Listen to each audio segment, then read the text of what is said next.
saveur particulière ici sur le terrain. En fait, on est là sur un terrain en fait donc, qui a été racheté en fait.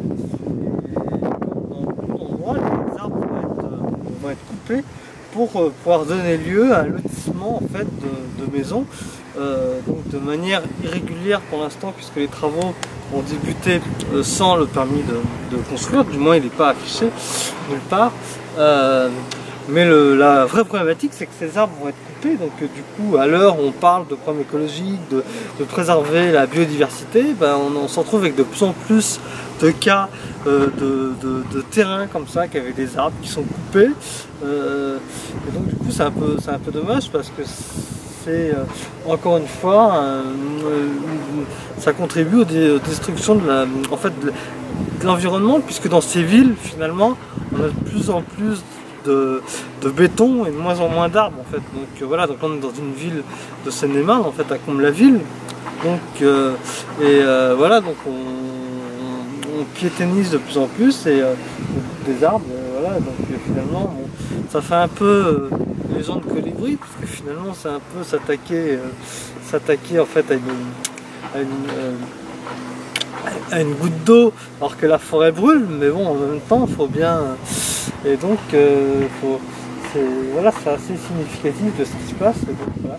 Donc du coup je vais interviewer un habitant qui est assez préoccupé par cette situation. Donc on va faire un interview de façon à un peu voir situer le contexte et essayer de sauver ces arbres. Là, du coup, je suis avec Jérôme. Donc déjà, bonjour Jérôme. Donc est-ce que tu peux, du coup, nous expliquer un petit peu le concept, pour mettre un peu les choses en situation et nous expliquer un petit peu quoi. Oui, bonjour. Moi, je suis voisin de cette nouvelle construction, enfin de cette construction à venir. Écoutez, ce terrain était prévu, qui était un ancien jardin était prévu à bâtir. Voilà, donc ça on a été prévenu il y a de ça de plus d'un an. Voilà, donc les choses se font, on entend bien que nouveau terrain, donc défrichage, abattage des arbres gênants. Voilà, c'est une chose qu'on comprend, qu'on déplore, mais qui paraissent inévitables, inéluctables. Le souci étant, c'est que je sens un abus, un espèce de zèle, une espèce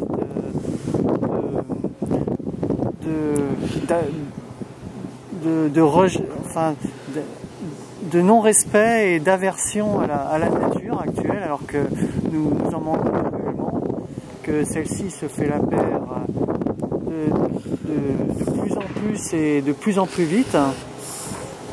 Donc je pense qu'il y a l'abattage effectivement qui est nécessaire pour la construction, pour la maison en elle-même. Après, il y a la volonté de refuser la nature et de se débarrasser d'arbres qui sont là depuis 30 ans et qui malheureusement, par le fait d'une vente de terrain, qui a sûrement été provoquée par un changement de fiscalité actuel, donc une augmentation des charges, fait que voilà, donc dans nos villes urbaines de banlieue, donc il n'y a plus de place pour la nature. Donc vous voyez le terrain là que vous voyez, il abritait beaucoup d'espèces d'oiseaux et d'autres petits mammifères qui vivaient ici. Bon, c'était un peu un endroit. C'est vrai que je dépeins un peu un endroit bucolique, mais c'était le cas. Il y avait beaucoup d'espèces animales. Bon, c'était sympa. Les choses changent. C'est dommage. Mais bon, ça c'est comme je dis, c'est pas dans notre pouvoir de pouvoir changer ça. Nous, ce qu'on veut, c'est quand même avoir un respect de l'environnement pour justement des compagnons des compagnons du domaine végétal qui n'ont pas lieu à être abattus et qui le sont juste pour le plaisir,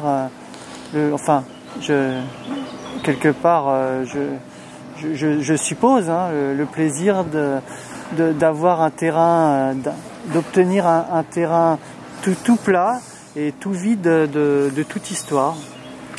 Voilà, donc là on a des terrains, là on a un terrain donc qui a été où la majorité des arbres ont été abattus, qui fait fuir donc la végétation. Il reste quelques arbres qui sont en limite de terrain et qui ne gênent en rien, la construction, et pourtant qui sont prévus à l'abattage. Et est-ce que tu veux me dire, par exemple, là, cet arbre-là, le prétexte qui avait été donné pour le couper, donc cet arbre qui... Oui, alors donc le prétexte c'est que tous les arbres sont pourris. Donc là on peut voir, en fait, là si on fait un zoom là dans le haut de l'arbre, que l'arbre est quand même avait l'air en pleine forme de l'âge. C'était un très beau pin qui se portait très bien, hein, qui avait une très belle allure, mais bon, apparemment il est comme tout arbre aux yeux du prochain propriétaire, il est indésirable. Donc voilà ce qu'il vu en sa reste. situation, je pense qu'il n'est pas dans les plans de la maison, parce que les plans de la maison, je pense, est au niveau du peuplier qui est en face. Le peuplier en face qui est couché, hein, qui a été abattu de par sa taille et donc sa facilité d'abattage. Donc nous allons aller voir. Donc que l'arbre soit gênant ou pas, ce ne sera pas la raison de son abattage. Après, on aura peut-être le prétexte de l'entretien, du risque de chute de l'arbre. Alors là, il faut savoir que les arbres, ils sont que la maison n'est pas exposée à l'est ni à l'ouest, et que bien sûr les arbres, comme le vent venant souvent de l'ouest, tomberait donc en cas de chute, tomberait à gauche, sur son flanc, sur son côté gauche, ou si c'est du vent d'est, il tomberait du côté droit. Et donc pas sur la nouvelle maison à construire qui sera là où nous nous trouvons. Voilà, donc c'est une volonté délibérée d'abattre ces arbres, parce que voilà, c'est des arbres de 30 ans, c'est le nouveau propriétaire. Hop, on change, c'est un peu la Révolution française. Voilà, le pouvoir change de main et on se débarrasse donc des anciens souverains de la manière la plus efficace, hein, et aussi des héritiers si nécessaire. Ce qui est surtout un peu dommage du coup, c'est que comme tu l'as souligné, c'est que sur ce terrain qui aujourd'hui ressemble plus à grand chose, déjà que en fait c'est que ce terrain permettait à à des espèces animales de vivre, et oui, absolument. Que là aujourd'hui on parle de 6e extinction d'espèces de masse, c'est que c'est avec ce genre de choses qu'on contribue à faire disparaître nos animaux, quoi. Oui, nous avions par exemple, je vais commencer par celui qui fait un petit peu plus peur, mais il y avait du rat de campagne, il y avait de la musaraigne, les petites souris au nez long qui finalement ne s'approchent pas des maisons et sont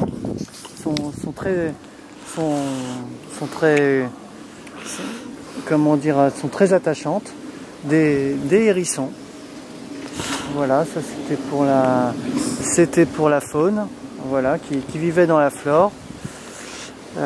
Ici même, avec beaucoup plus d'arbres présents, hein, qui ne sont plus là. Là on voit les trous, hein. Là, ce sont des arbres au fond, devant, hein, sur le passage aussi là. Et on voit bien le passage de la Pérouse. Voilà. C'est des arbres qui n'ont même pas eu le droit à être sciés. Hein. Ils sont pris des punchs de la lutteuse jusqu'à temps qu'ils craquent. Bon, ça a été la fin qui ont été décidées pour eux. Oui, et bon, ce qu'on peut dire, c'est qu'on avait aussi de nombreuses, colonies d'oiseaux qui venaient nicher sur ce terrain, en fait, puisque, évidemment, vu que les villes sont de plus en plus urbanisées, les oiseaux ont de moins en moins de lieux de végétation et d'arbres pour pouvoir se nicher, malheureusement. Donc ici, on pouvait observer, notamment des corbeaux, des chauves-souris, des merles, des grues qui sont quand même des grues et des pipes. Donc oui, ce qu'on peut dire, c'est que les grues sont, il y a une colonie de grues en fait sur Comble-la-Ville qui du coup, face à cette urbanisation, aura de moins en moins de lieux pour pouvoir nicher, quoi. C'est une chance de les avoir à Comble-la-Ville. On a une petite colonie de grues dont l'espace s'est réduit de manière inquiétante au fil des années, et tout comme les chauves-souris qui sont nombreuses ici, mais qui fuient au fil des constructions qui s'accélèrent dans notre ville. Et en plus de ça, comme on peut le voir à l'entrée, on n'a pas effectivement de permis de construire. Non, ça a été fait de manière irrégulière. Bon, le terrain, je me suis renseigné auprès du maire, le terrain est bien vendu, mais les choses se font de manière express, et donc ce qui donne un doute sur finalement les méthodes de ces gens-là. Donc le maire m'a dit vérifier si tout était en règle, c'est-à-dire la situation des arbres, c'est-à-dire les plants. Si bien sûr si les arbres se trouvent bien dans le terrain, outre le fait des clôtures, parce que les clôtures ne respectent pas totalement les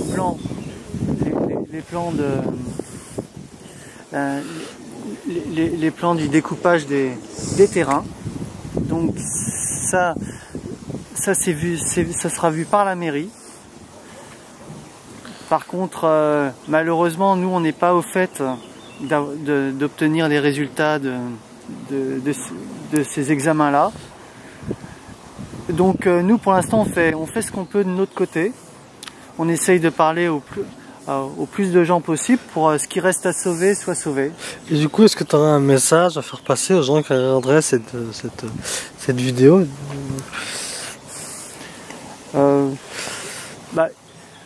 Moi, le message que j'ai à dire, c'est que je ne vois pas l'intérêt de détruire la nature outre nécessité. Je pense qu'il y a un respect à avoir pour chacun, pour tout le voisinage ici. On a de la chance.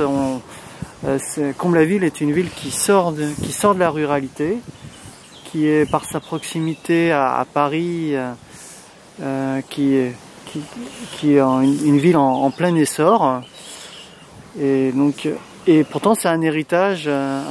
C'est que on a la chance d'avoir encore quelques espaces verts, et donc et l'urbanisme finalement met fin à la qualité, justement, à ses atouts et à la qualité de vie que l'on pouvait avoir. Donc voilà, ce qu'on peut dire, c'est que du coup une pétition va être lancée, sauvons la nature à Comble-la-Ville sur Terre. Donc le but de cette pétition, c'est évidemment de pouvoir, par solidarité, à ce terrain, bon, bah, essayer de créer une synergie pour pourquoi pas faire stopper cette destruction en fait. Mais c'est aussi en fait finalement de plus globalement d'appeler aussi à sauver la nature en ville et de sauver enfin, la biodiversité qu'on peut avoir comme sur des terrains comme ça en fait. Donc du coup l'intérêt de cette pétition en fait est double en fait. Donc voilà, donc le lien de la pétition sera en barre d'infos de cette vidéo. Donc n'hésitez pas du coup à la signer, à partager et à liker cette vidéo. Et moi, je vous retrouve prochainement pour des nouvelles vidéos. Voilà. Bye.